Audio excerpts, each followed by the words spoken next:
Охрид, градот чиј заштитник е Свети Климент Охридски, овој црковен и државен празник го славеше 4 дена.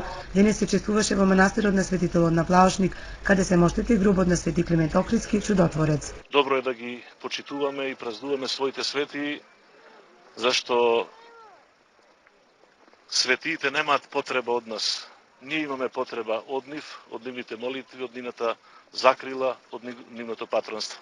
Славењето на Свети Климент денеска беше заокружено со отворање на ново изградениот музеј на Буда во заливот на Коските кај градиште, каде со пагански ритуали луѓе во преисториска облека ги промовира 8 кукички поставени на колци во езерото. Се нудат сите оние услуги кои се нудат во целиот свет, тоа е разведување на подводен археолошки локалитет, курсеви за подводна археологија. Најдалеку за 2 години ќе реконструираме целосно таа населба. Ние всушност ќе имаме мал преисториски град тука во самиот Охрид. Се оценува дека музеот на Вода, што е поврзан со реконструираната тврдина од римско време, е проект со голема културно-историска вредност, а како туристичка атракција е уникатен на просторите на Медитеранот.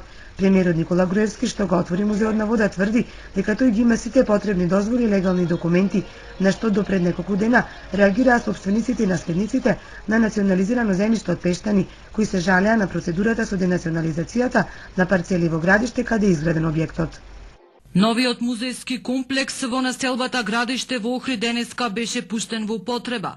Музеот на Вода е составен од неколку објекти во неолитот, римското време и сегашноста.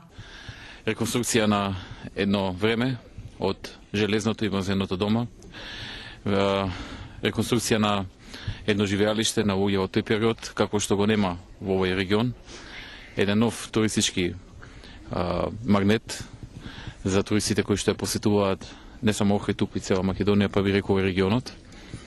Музејскиот комплекс овозможува туристичка атракција како за домашните, така и за странските гости. Комплексот располага и со нуркачка база која ќе може да се користи во туристички цели. Минја се словенството преку оградата до овој зид од римскиот каструм.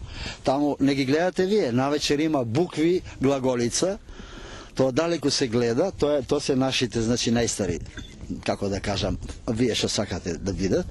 Потоа, доаѓаме во римскиот период, тоа е римскиот каструм, се каде што се наоѓаме, тоа е римското време, и потоа луѓето, туристите, ќе си одат надолу, ќе си влегуваат во преисторијата. И една нова димензија во нуркањето, затоа што подводниот археолошки локалитет ќе нуди доста можности за нуркачи од наша држава и остранство. Музејскиот комплекс е прва од ваков вид реконструирана наколна населба на Балканот.